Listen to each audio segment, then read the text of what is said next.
조국 대표가 좀 심각하게 받아들여야 되는 건 이런 겁니다. 본인이 징역 2년을 받았을 때에 유재수 감찰 무마가 있었거든요. 네. 금감원 국장이었는데 골프 접대받고 이런 것들이 내부 감찰 들어오니까 그거 못하게 막았고 거기에 있는 사람들이 다 지금 징역형 받았잖아요. 자기 식구들에 대해서 이렇게 팔이 안으로 굽는 게 그것 때문에 감옥도 갔다 네. 오고 사람들도 비판을 하는데 그게 똑같이 지금 반복이 됐다라는 네. 거예요. 이건 굉장히 심각한 문제예요. 그러니까 조국 대표는 앞으로 그러면 이런 식으로 정치할 건가? 내부의 미래는 다 눈 감을 건가? 이거에 대해서 조국 대표가 답을 해줘야 되는 문제예요. 네.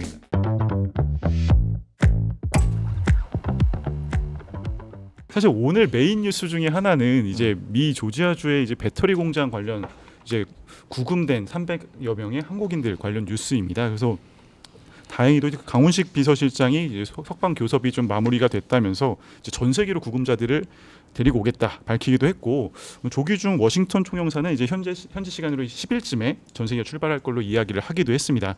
좀 일단 급한 불은 좀 꺼졌다 이러고 봐야 될까요? 예, 뭐 그나마 좀 빠르게 조치가 돼서 네. 다행인데 이게 문제는 재발될 가능성이 있는 거죠. 이게 관행적으로, 그러니까 이게 미국에서 지금 무슨 일이 있었는지를 조금 간략하게 설명을 드리면은 우리나라가 지금 뭐 거기에 조지아에 기아차도 공장도 있고 현대차 공장도 짓고 있고 막 여러 개가 있잖아요. 그거 말고 삼성전자도 지금 뭐 텍사스에 들어가 있고 공장을 지어야 되는데 쉽게 얘기하면은 속 터지는 거예요. 네. 기업들의 입장에서는 숙련공들이 많지도 않고, 그렇죠. 그리고 이게 이제 보안 시설도 상당히 있는 거, 특허가 있고 이런 거기 때문에 얘들한테 맡기기도 어렵고. 그러니까 우리나라 사람들 그러면 여기 전문가들이 또 가가지고 꼭 실제 일을 하는 사람이 아니더라도 이거를 설계를 했거나 이거에 대해서 이 시설에 대해서 잘 아는 사람이 와야 되는데. 네. 일반적으로 이스타 비자나 B1 비자 같은 경우는 이스타는 아예 안 되고 사실은 B1 같은 경우에는 회의만 참석할 수 있대요. 네. 회의만. 그러니까 되게 엄격하게 이걸 다 구분해놨는데 비자 발급 신청하면 안 나오고 난리가 나는 거죠. 그러니까 뭐 반년씩 걸리고 막 이러니까 당장 가야 되는데, 그러니까 관행적으로 한국에 있는 공장들이 다 이렇게 했다라는 거예요. 우리나라 사람들 다 가가지고 거기서 하고 있고. 그런데 이게 지금 특히 조지아 현지 언론에서는 이 문제가 제기된 게 소위 말하는 미국인들을 안 쓰고 미국 한국의 불법 이민자들이 아니라 그러니까 불법 노동을 하는 사람들이 많다라는 게 1년 동안 지금 보도가 나왔다라는 거예요. 그러니까 이거를 주목을 안 할 수가 없는 거죠. 그리고 여기에 또 이건 좀 우리나라 기업들이 안 좋은 건데 이거를 지적을 하는 데가 지금 거의 없는데 산재가 엄청났어요. 여기에서.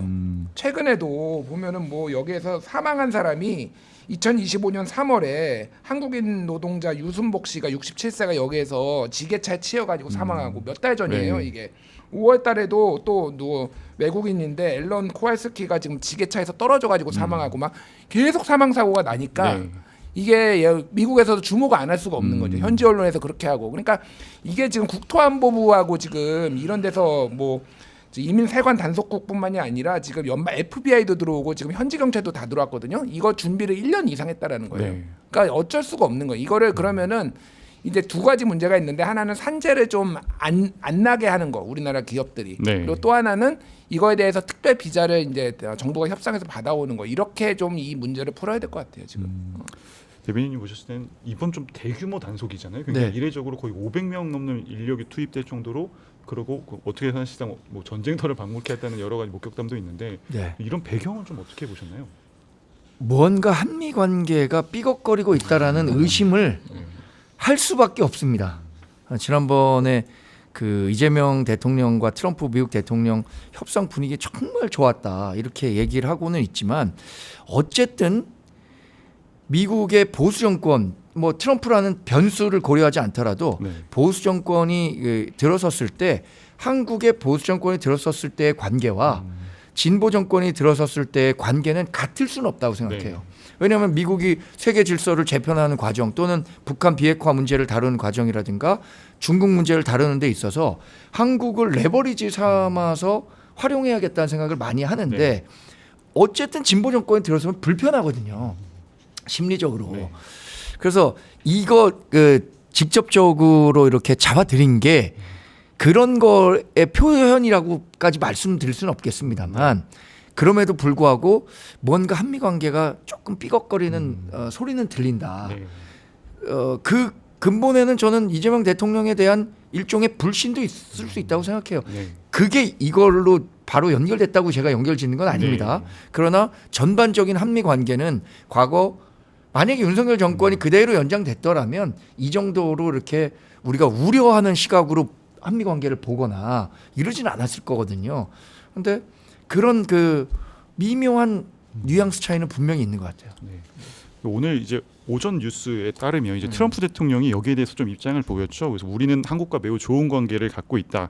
그리고 단속 이후의 상황을 좀 지켜보겠다라는 식으로 의미를 좀 했는데 이건 좀 어떻게 해석을 해야 될까요? 그러니까 이게 이제 뭐 우리 정광재 대변인께서 말씀하신 그런 시각도 있을 수는 있는데 미국의 외신들을 보면 이게 트럼프가 직접 지시한 거냐 그건 아니라는 거예요. 네. 그러니까 여기에서 일종의 이제 충성 경쟁이 있고 어쨌든 미국 우리의 일자리를 불법 이민 노동자들이 지금 다 가져가고 있다라는 게 트럼프 1기 때도 2기 때도 지금 계속 그 기조가 유지되고 네. 있거든요. 1기 때 무슨 일이 있었냐면 2019년 8월에 있었던 건데 그때 미시시피의 육가공 공장을 그때 덮쳐가지고 네. 거의 비슷해요. 지금 이런 형태로 막 국토안보부 가고 이민 단속국 가가지고 한 게 680명의 이주 노동자를 딱 다 잡아왔어요. 네. 그러니까 그게 1기 때의 그러니까 마가의 다시 마가의 어떤 상징적인 거라면 이게 2기 때의 그거예요. 그러니까. 그래서 이게 한국하고 관계가 안 좋아서라기보다는 어쨌든 아까 말씀드렸잖아요. 이게 지금 그쪽에서 언론에서 굉장히 주목을 많이 받고 네. 있다고. 이미 산업재해가 너무 많이 발생한 것도 있고 계속 그래서 벌금 맞고 있고 막 이런 거 있었단 말이에요. 우리나라 입장에서는 또 이제 강력 빨리 이거를 해야지 하루하루가 돈이기 때문에 하다 네. 보니까. 근데 산업재해는 이제는 좀 관리도 더 잘해야 되고 결국은 이거는 정치적 쇼잉이었다. 그리고 결국 이거는 우리나라가 좀 강하게 나갈 필요는 있을 것 같아요. 네. 이렇게 하면 우리 투자 못한다 이제 기업들이 어떻게 이거 뭐 할 수 있느냐 따로 쿼터를 달라 그러면 네. 한국을 위한 이 공장을 짓기 위한 쿼터를 주지 않으면은 기업들이 움직이지 않을 것 같다라는 정도의 정부가 푸시는 미국 정부에 해줘야 되지 않을까 그 생각이 들어요. 네. 실질적으로 그런데 말씀하신 대로 그 부분에 대해서 이제 굉장히 국내에서 많은 분들이 우리가 투자는 투자대로 약속을 하고 어떻게 비자도 못 받고 있냐 약간 이런 부분에 대해서 좀 장기적으로 해결해야 될 과제라고 이야기를 하는데 사실 그 부분은 좀 개선에 그렇죠. 이건 사실 미국이 굉장히 갑질을 하는 거잖아요. 사실 그 객관적 정황만 놓고 보면 아까 뭐 그 한미 관계가 약간 삐걱된다 그런 것도 물론 뭐 미국의 책임이 가장 크다고 생각합니다. 그런데 저도 이제 뭐 미국 무대에서 좀 생활을 했었어요. 군 생활 하는데 근데 미국이라는 나라가 원래 갖고 있는 게 본인들이 갑이라고 생각해요. 항상 이런 거 하는 과정에서. 그리고 트럼프 같은 경우에는 본인이 정말로 그 미국을 다시 위대하게라고 하는 네. 주인공이 되고 싶어하는 영웅 심리가 있는 것 같아요. 마치 그 뭐 영화 보면 슈퍼맨이 본인이 미국의 슈퍼맨이라고 생각하고 있는 것 같아요. 근데 우리가 여튼 뭐 너무 주눅들 필요는 없을 것 같아요. 우리가 이 미국에서 뭐라 그러면 린치핀이라고 하잖아요. 그리고 그 미국이 대중 외교 또 북한 문제를 다루는 데 있어서 한국이 굉장히 레버리지로 삼을 수 있는 것이 많기 때문에 그것에 대한 전략적인 그 우리의 유용성을 트럼프에게 계속해서 아니면 트럼프 측근에게 그 전달할 수밖에 없다고 생각하거든요. 이른바 뭐 불침 항모라고 들어보셨죠? 대한민국을 불침 항모로 여길 수 있다는 거 아니에요? 지금 미국은 그런 전략적인 우리의 그 중요성을 트럼프가 인식시킬 수 있도록 우리의 외교적 역량을 계속 동원하는 게 전 중요하다고 생각합니다.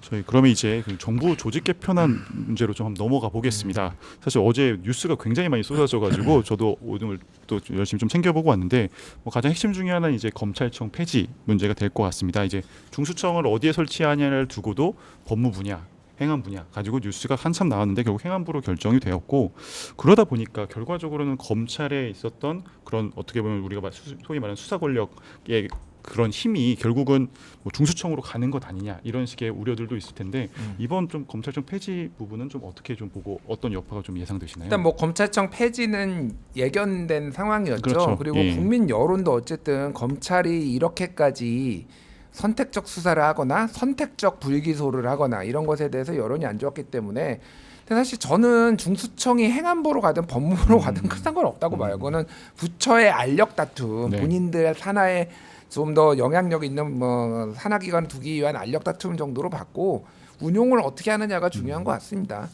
그다음에 디테일들이 남아 있는 거죠. 사실은 이제 이거는 법을 만들기 위해서 한 거고 그 이후에 이제 1년 정도 유예가 됐는데 그 와중에 이제 보안 수사권, 뭐 보안 수사 요청권 뭐 이런 것들을 어떻게 하느냐가 좀 중요한 것 같고요.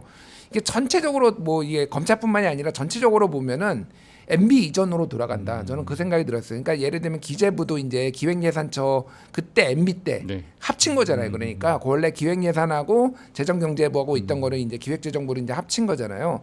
이런 식으로 MB 때 원래 그러니까 실행과 그러니까 집행과 그 계획을 다 합쳐버린 데가 되게 많아요. 네. 그때 이제 기업인 특유의 이제 어떤 효율성을 추구하기 위해서 그런데 그거를 지금 전체적으로 다 쪼개고 있는 다시 네. 예전으로 돌아가는 그런 과정으로 보면 될 것 같아요. 네.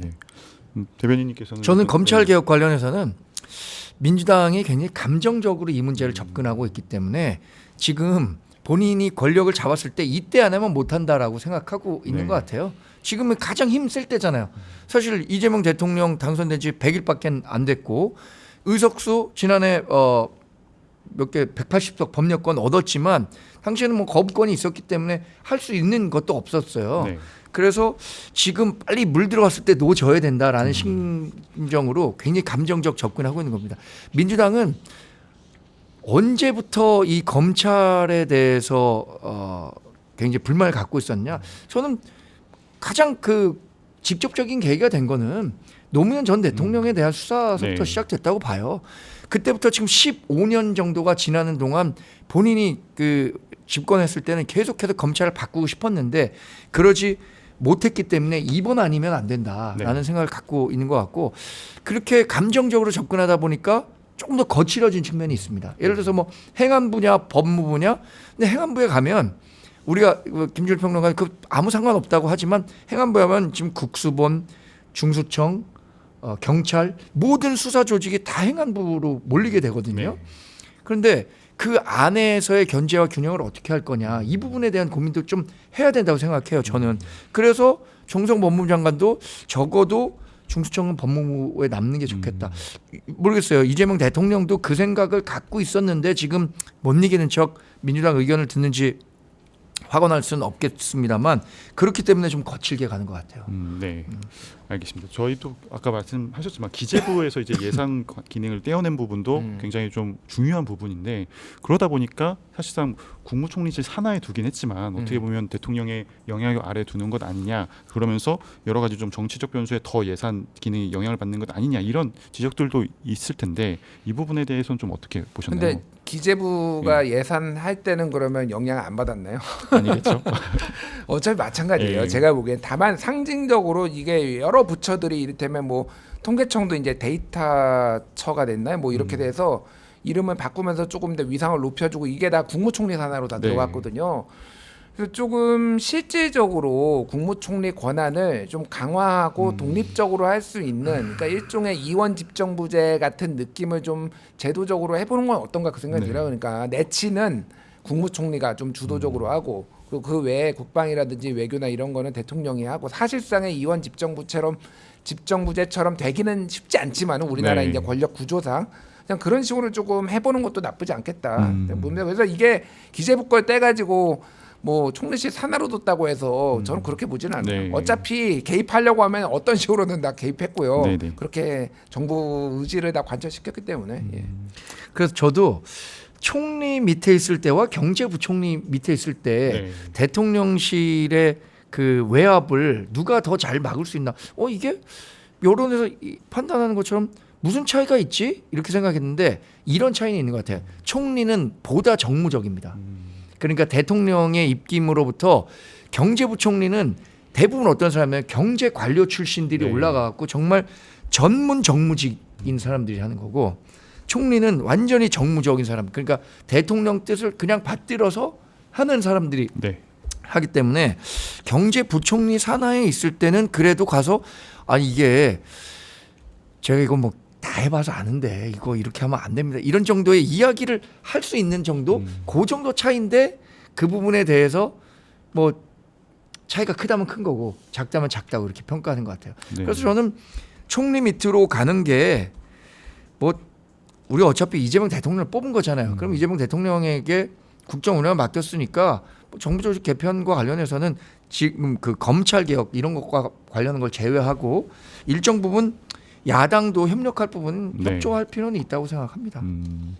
알겠습니다. 저희 이번 오늘 시간에서 또 조국 혁신당 이야기도 한번 꼭 질문을 드려보고 싶었어요. 그래서 몇 가지 질문을 좀 준비를 했는데 사실 이제 성비 폭로가 터지면서 이제 지도부가 총사퇴를 이제 이야기를 했는데 그러다 보니까 이제 뭐 피해자 이제 강미정 대변인이시죠. 이제 탈당 선언하고 공론화한 지 이제 사흘이 됐고 근데 이게 사실은 벌어진 지는 굉장히 오래됐습니다. 9개월 정도가 지났다고 하는데 좀 이런 뒤늦게 이렇게 늑장 조치를 취한 부분에 대해서 좀 여러 가지 이야기들이 나오고 여파가 예상이 되는데 좀 조국신당 자체에 좀 어떤 영향을 줄 걸로 보시나요? 심각한 영향이죠. 그러니까 조국 대표의 리더십이나 어떤 이미지에 많은 타격을 줬고요. 저도 굉장히 비판적으로 이거 지금 얘기를 하고 있는데 정확하게는 작년 7월부터 있었어요. 작년 7월부터 이게 그러니까 좀 막 섞여 있는데 가해자는 어쨌든 특정된 거는 징계를 받은 사람은 2명이고 피해자는 굉장히 많아요. 이 사람 저 사람이 굉장히 이분 저분이 굉장히 많이 피해를 당했고 그 중에 한 명이 이제 강미정이고 말씀하신 12월에 이제 조국 대표가 다시 이제 감옥에 간 12월 12일에 이제 노래방에 가가지고 거기에서 성추행이 있었다라는 거잖아요. 그러니까 그거를 기준으로 한 거고 그 이후에 올해 4월에는 이제 그 면접을 보겠다고 여성을 한 명을 술집으로 데려와 가지고 신체적 접촉을 시도하다가 뛰쳐나가고 뭐 그거는 제가 보기엔 더 심각한 문제. 그러니까 이거는 굉장히 거의 이제 성폭행 미수 정도가 되는 뭐 이런 것들이 있습니다. 그래서 이게 기본적으로 조국 대표가 본인이 당원이 아니었다라고 하는데 이게 조국당이잖아요. 이름도 조국혁신당이고 뭐 이게 본인한테 그리고 사람들이 편지까지 써서 이거 해결해 달라라고 했고 진짜 그거 다 양보하더라도 감옥에 있을 때는 못할 수도 있죠. 그렇게 지시하더라도 그게 잘 안 먹힐 수도 있고 8월 15일 날 나왔으면은 이거부터 처리를 해야죠. 그리고 면담까지 요청을 했는데 그거 나 지방순회 다 하고 나중에 볼게라고 했다가 지금 도저히 이게 희망이 없다 이 당을 이렇게 해서 강미정 대변인이 나온 거잖아요. 이거는 엄청난 이 당의 뭐 진보 소위 말하는 진보 민주진영의 이 여성을 부속품처럼 보는 이런 그런 것도 있지만은 기본적으로 리스크 관리가 안 되고 조국 대표 한 명의 모든 걸 의지하는 그런 정당이라는 걸 다시 한번 했고 조국 대표는 굉장히 정치적으로 큰 위기를 맞았습니다.